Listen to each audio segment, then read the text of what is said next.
So welcome back to my channel. This is Gamer Dom, and this is another sort of roundup of some of the news I've seen in the last few days. Lots more tanks coming. We're heading into the Christmas period, which is when traditionally Wargaming tempt us to part with our cash. I wonder whether we'll do things like the 12 days of Christmas or whatever it is. There was no advent calendar, that was it, wasn't it, when you opened a box and it was a different inverted commas deal every day.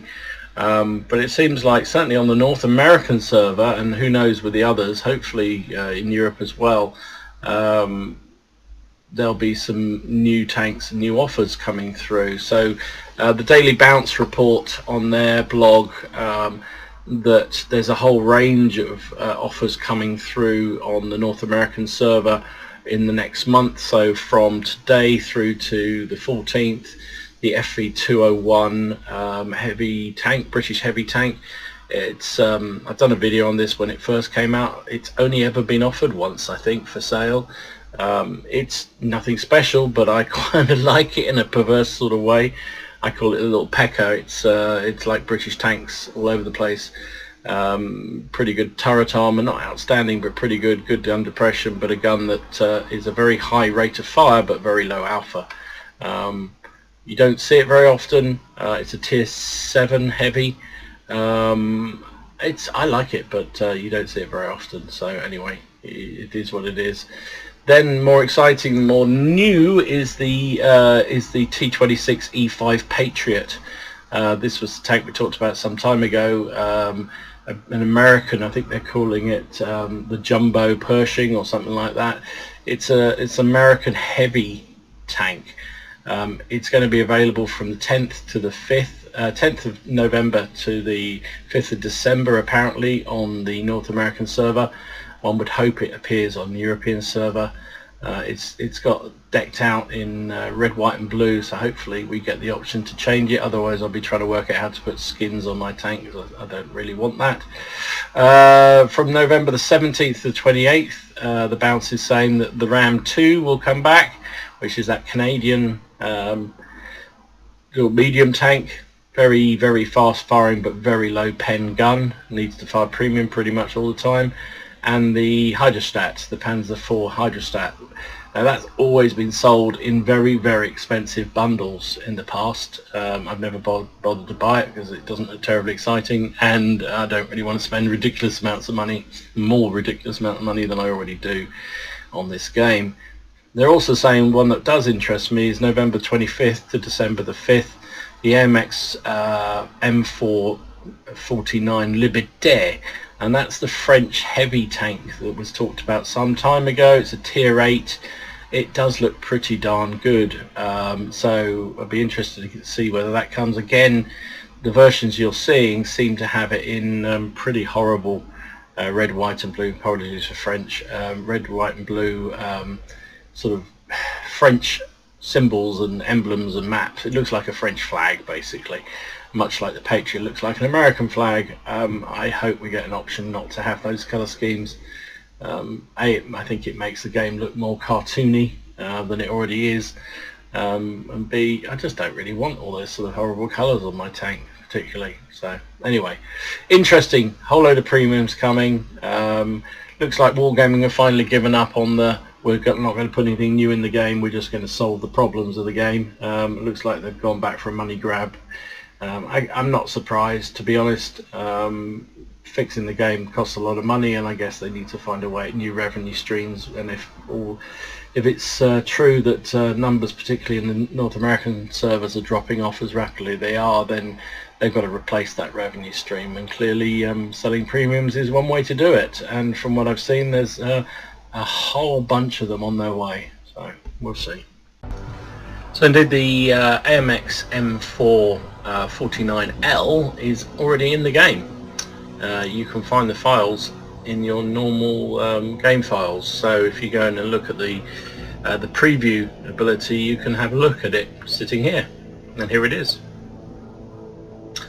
I hope they give you the option not to have that colour scheme. All due respect to any French viewers, that's horrible. Who wants a big cock on the side of their tank? Don't answer that. So this is it. It's an interesting beastie actually. It's got pretty good firepower. I'm going to turn it that way so I don't have to look. I like the writing. So Liberté, Égalité, Fraternité on the side of the tank. Gun-wise, carries 100mm, average damage 300, a penetration of 232 with standard round, and 263 with premium. Don't know what the premium is. Doesn't say. Probably APCR, I would imagine. And 50 with HE. Rate of fire of 5.17 to 5.83 rounds per minute. So that's okay. It's fairly average. Where this tank is different is something I can't show you. Hang on, let me just bear with. Firepower. Let's do firepower, and we'll look at. No, I was going to look at survivability. Here we go. So it has armour. A French heavy tank with armour. Wow. And it's quite well sloped on the whole. I mean, that's a little steep, that, for ideal, but it's not too bad. The lower plate is extremely well angled. So apparently that hull armour is 180 at the front. So I wonder whether that bit of tracking counts as spaced armour. We'll see. But 180 on the front and 250 on the front of that turret. And that looks to be quite a big gun mantle that covers pretty much the whole thing. So although I wonder whether underneath this gun ring, in this gun ring here, whether that's, or turret ring, sorry, is actually going to be a weak spot. Looks like it could possibly, certainly would jam the turret, that's for sure. So yeah, 180 on the frontal armour, 250 on the turret armour, only 55 and 40 at the side and rear of the hull, so paper thin. Turret is 120 on the side and 60 on the back, so yeah, it's got a bit of armour, and its gun depression is -10, so this could be a Ridge Warrior. -10 and plus 20 elevation, so I reckon this thing's, with that sort of armour, that kind of gun depression, it's probably going to be quite good at firing over crests and down the other side and getting in hold down positions. Rate of fire, as I said, is well, it's actually 6.08 according to this. Gun traverse is nearly 30 degrees per second, which isn't bad for a heavy. Aiming time 2.78, which is alright. Dispersion 0.35, which is also alright. Average DPM is looks a little on the weedy side, 1,823. But you know, it's quite a good high pen. It's only a tier 8 tank, so that's not bad at all. Not bad at all. What else we got? So hit points 1,350, which is about normal. Mobility. It's got a 1,000 horsepower engine, driving a 70-ton vehicle. Actually has a top speed of 40 and a reverse of 15, so it's fairly nimble. Traverse speed 26 degrees per second, which is not bad for a heavy, so all in all pretty good. Concealment, well, it's a heavy, so it's rubbish at that, and it's quite big, tall, heavy by the look of it, so concealment isn't really what it's for. And spotting, view range of 360, which is a little, it's a little low, but it's not too bad, it's workable. And signal 782, so yeah, interesting. That is already there, you can have a look at that. Yeah, very interesting. And actually, if you compare it, you can see here I've brought up a whole load of various tanks. Don't know why I've got two of those. Oh, that's because I've just copied it in. So you can see here the AMX, this is with 100% crew but no equipment. It's got better penetration than anything else. Best penetration of all those tanks there. It's got the equal best gun depression, so it's got American degrees of gun depression, which is fantastic. Dispersion's best. Penetration, aim time is lower than a lot of these other American tanks like the T-32 and the T-26E5, but better than the IS-3. Hit points, as I said, it was about average, but actually it's on the low side. 1,350 is a bit low compared to some of the others, but better frontal armour than any of them. Wow, who'd thought you'd see the day when a French tank had better armour than all of those other tanks, and better turret armour than any of them. It's heavier, it's got a bigger engine, but not as well. The only thing that's faster is the Korea, and that's a medium. So you know, go figure. So it's actually, if I take that out, let's have a look at the AMX compared to the other tanks. Yes, it's pretty good. Very good indeed, actually. So there you go. That's that thing. And then you've also got the Patriot, the T-26 E5 Patriot, which is the American Tier 8 premium tank that's coming. Again, looks a real beastie, looks a really good tank. Let's have a look at that in the preview. There it is. Again, I hate the colour schemes. Please Wargaming, give us an option not to have these colour schemes. I don't want to have a garish, it looks like something out of a cartoon. We the people, it says on the thing. The Eagle's pretty impressive. I mean, it's impressive looking, but I don't like it. I don't want it. I don't need it. Whereas I might need the tank, you never know. So that has the standard American 90mm gun, 240 average damage, 320 with HE, 230 penetration with the standard AP round, 259 with APCR, I presume it was APCR, and 45 with HE, 8.33 rate of fire. Let's have a look on this chart here. So yeah, pretty good. Rate of fire is 8.69 rounds per minute. Reload time of 6.9. Turret traverse is pretty reasonable, 26 degrees per second. Gun depression is -10 as we discussed earlier, so that's extremely good. Aim time is 2.21, which is good. Dispersion 0.36, which is also good. Has a better average damage per minute compared to the AMX. So this has just over 2,000 damage per minute, which is pretty good. So that's where it wins out. Doesn't do quite as well in terms of penetration, but does pretty well on the DPM score. Slightly more hit points, 1,500. Armour. Let's have a look at the angling here. Again, it's not the most angled in the world. So although it is angled, it's not hugely angled, but it's workable. 152 on the front, 76 on the side, and 50 on the rear. 190 on the front, but that does look like that's spaced. That gun mantle looks very spaced, and it's quite big, so you will, I would imagine, get bounces. 190, 101 on the side, and again, like a lot of American tanks, 127 on the rear of the turret. This must be a counterweight here. So that's pretty good. Mobility, it's a lot lighter than the French tank, but that's because it isn't carrying so much armour bolted on it. So, but it also has a smaller engine, which actually gives it roughly the same kind of top speed, 40 kph, 15 in reverse. Pretty good traverse speed, 31. So yeah, looks a reasonable. It looks a bit more. Nothing special. The MX looks to have a very good gun. This thing looks like a lot of the American tanks, just pretty good, all-rounder. Camo's pretty non-existent, but then it is a heavy. View range is better, 390 with a base view range as opposed to, what was it, 360 on the AMX, so that's pretty good. And signal range is also better, 777. I think it's better. Anyway, who cares about that? So there you go.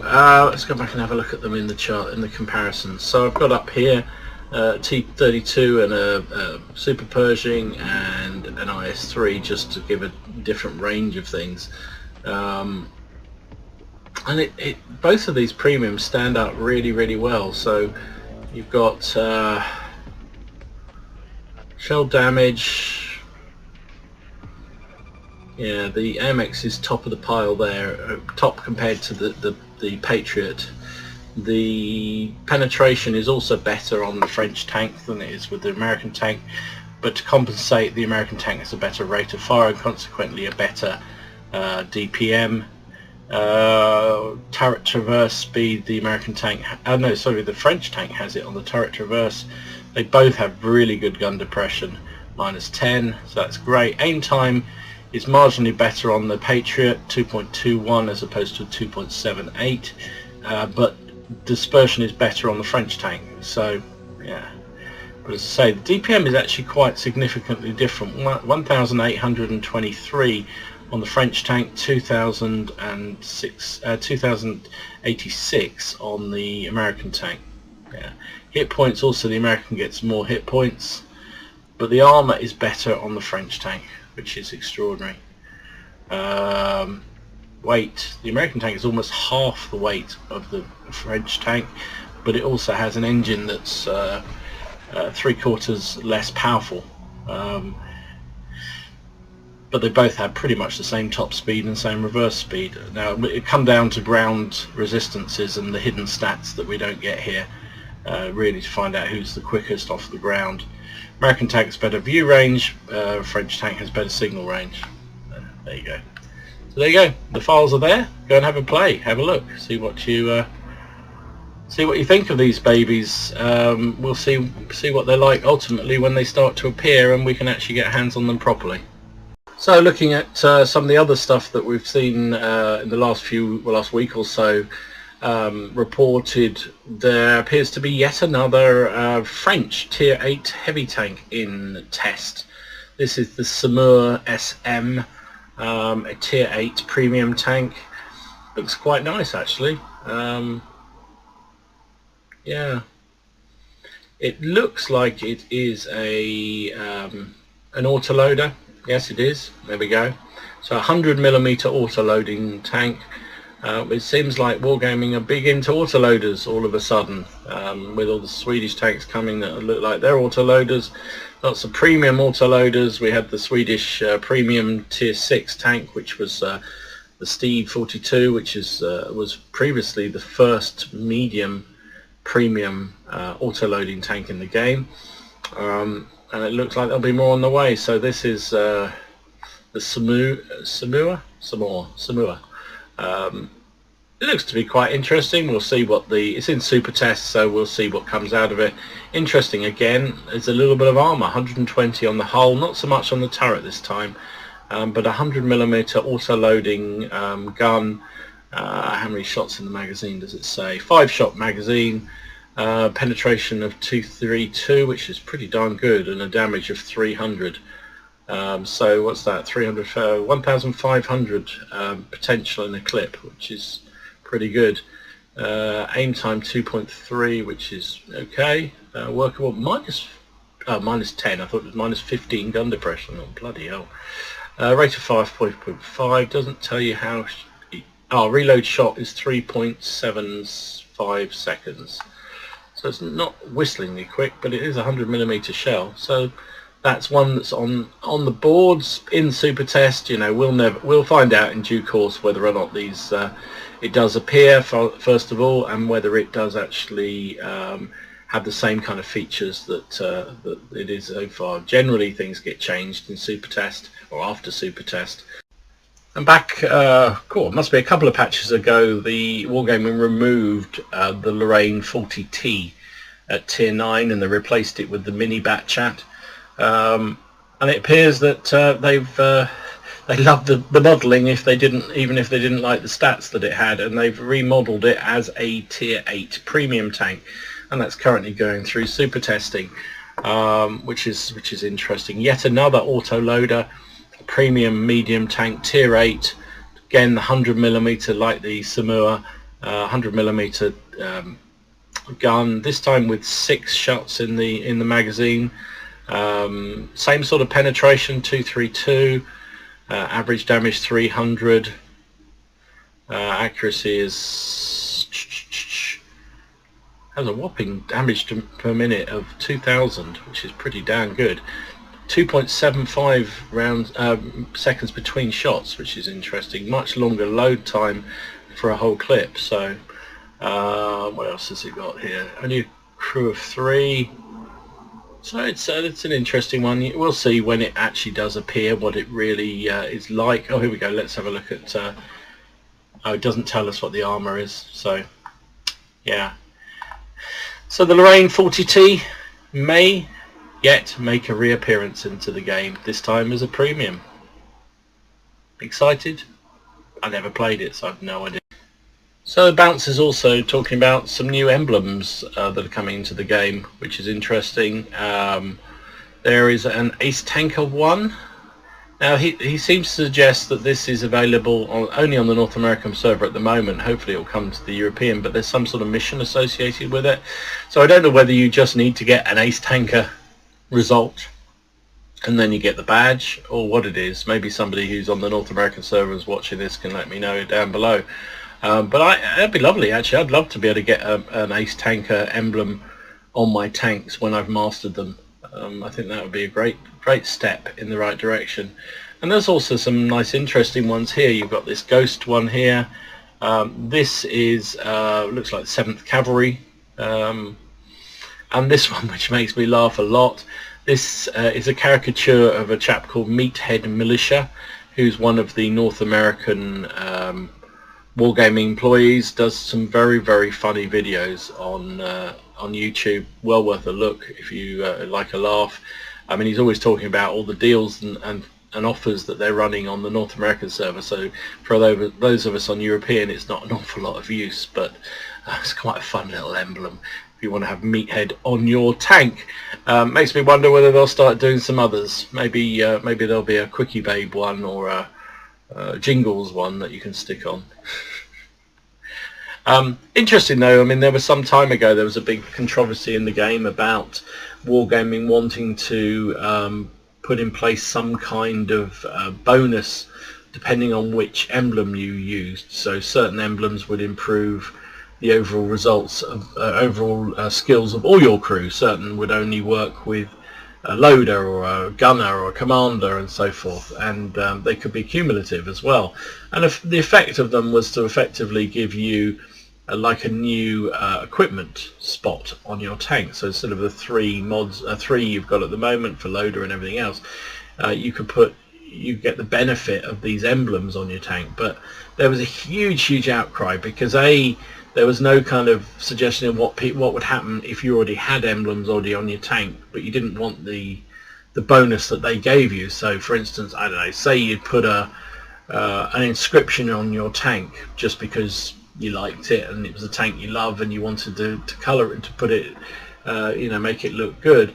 But actually with the new patch, that suddenly became plus 3% to your loader. You might not want that. You might rather have 2% to the entire crew, but you'd already bought this one, and what would you do? Scrap it? You paid money for it because you can't get these emblems any other way, other than gold and money. So yeah, so they hadn't really thought that through, and also there was a huge outcry that this was pay to play. By putting these emblems on, you were actually, which again you say you had to buy through spending gold in the game, and gold generally only comes to you via paying for it. But you were effectively giving players who paid the game, paid money to the game, an advantage in the game. So they quietly scrapped that idea. However, if you go and look at the emblems in your garage, and when you go and put them on, you can see that they still have the sort of associated benefit beside them. It won't tell you a number, but it will say plus 0% all crew or something like that. So it's still there in the game, and at some point I'm sure they'll find a way of implementing that into it. So interesting, they're bringing out these special emblems that are kind of fun. I just love that Meathead one. Not sure I'd put it on any of my tanks, but I like the Meathead, and I do like this Ace Tanker one. It'd be fabulous if you could put Ace Tanker badge on all the tanks you had that you'd aced. I'd love to do that. So did anyone spot this as well? This was a video that World of Tanks themselves Wargaming put out, which was talking about the new Swedish line that's coming in the next patch, probably sometime just before Christmas, maybe even the end of this month. So as part of the part of the tech trees, you will get a medium stroke heavy hybrid line. So the early tanks are mediums, the later tanks are heavies, and you will also get a TD line. Now the TD line is really interesting because it brings in a whole new mechanic to the game.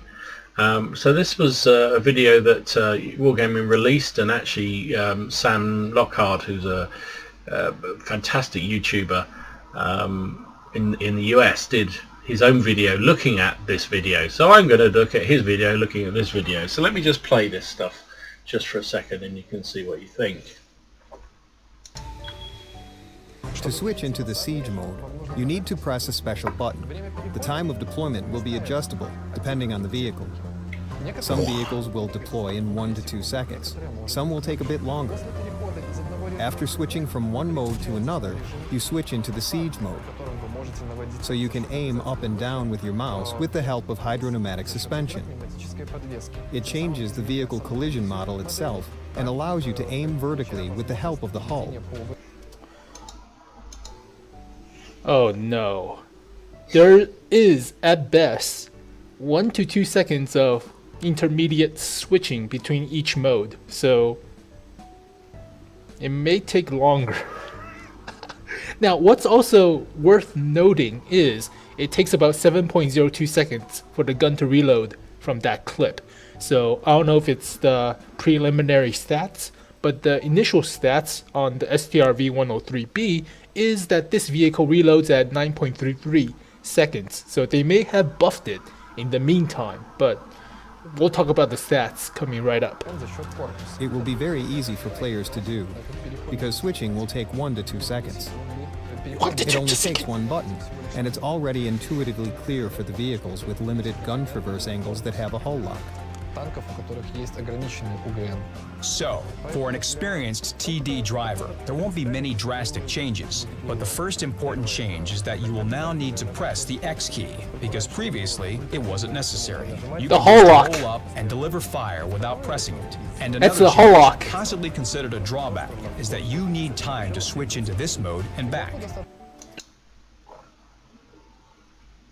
So there you go. It's kind of interesting, isn't it? You've effectively, and from what I've read and what Sam said and appeared to be on blogs that I've read, this is only going to happen with the tier possibly 8, but certainly the 9 and 10s on the TD line. So they will have this siege mode because these TDs have completely fixed guns. The guns are mounted and locked into the hull.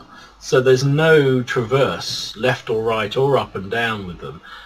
Literally the only way to move the gun is to move the entire chassis of the tank, and that's just the design that these Swedish tanks had.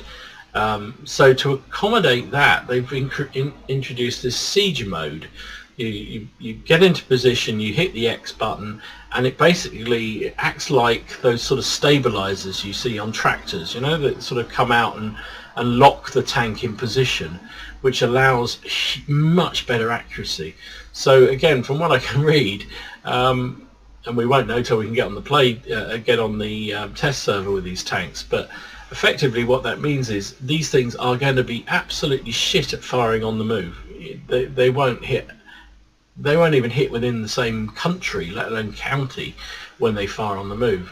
However, when they stop and put themselves into this inverted commas siege mode by hitting the X button, they'll suddenly become a really accurate TD that allows you to hit your targets relatively easy. And I think, from what again I've read, and we won't know for sure, there will be a limited amount of actual traverse then. So not only you effectively you're sitting there with the stabilizers out, but you can traverse the gun left and right a little bit, or at least the whole hull left and right, and your accuracy isn't hugely diminished. You can also move, but your movement will be hugely slowed when you're in siege mode. So that's going to create some tactical challenges. My fear is that it becomes a bit of a sort of camp fester's tank, so the people who absolutely love camping will just use this as complete carte blanche to camp, because you want to get into you want to hit the X button and get into siege mode as quickly as you can, because that's where your accuracy comes. So yeah, we'll see. We'll try it out when we get on the test server. I promise to try and get on the test server as soon as it's uploaded and start to play with some of these tanks and bring you some videos of what they look like. So anyway, kudos to Sam as ever. He does some fantastic videos. I'd certainly recommend you pop along and have a look at him. He goes into absolute huge amounts of detail, as you can probably tell from that little clip, about every little vehicle, and he's got a great source of leak tanks. So if you want to know what the leak tanks, what the upcoming premiums or potential premiums are coming down the line, he's a good place to go and have a look at them. They're obviously early numbers on them, so they can change before they hit the street, but he's always got a really good source. And interesting, one thing he did very recently, which I don't know, I was trying to find the video of again, but I couldn't for some reason. He did an analysis of how many, and he's great into his analysis, so if you like numbers, go and talk to Sam.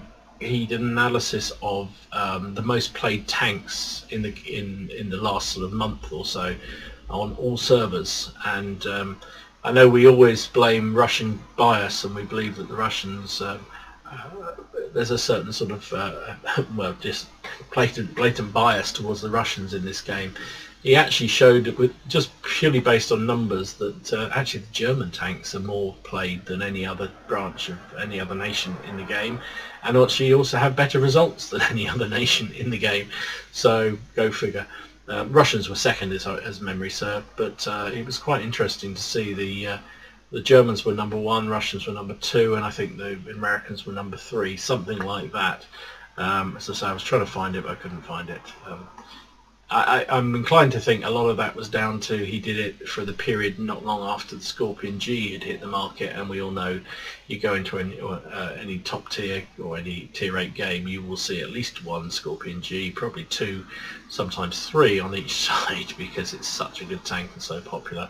So that may have coloured things a bit, but even the fact that the Germans still were the highest ranking. He also did a whole load of numbers on which were the least played tanks, which was fascinating, and the most played tanks, which was also interesting. So anyway, go and have a look at Sam's videos. He does some fabulous work.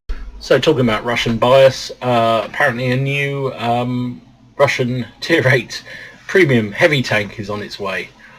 Yeah, because we really need another Russian heavy tank premium. This is the Object 252. Again, the bounce is talking about this one. It's only in preliminary test, super testing, and we don't know whether this will be a... It looks quite nice though, doesn't it?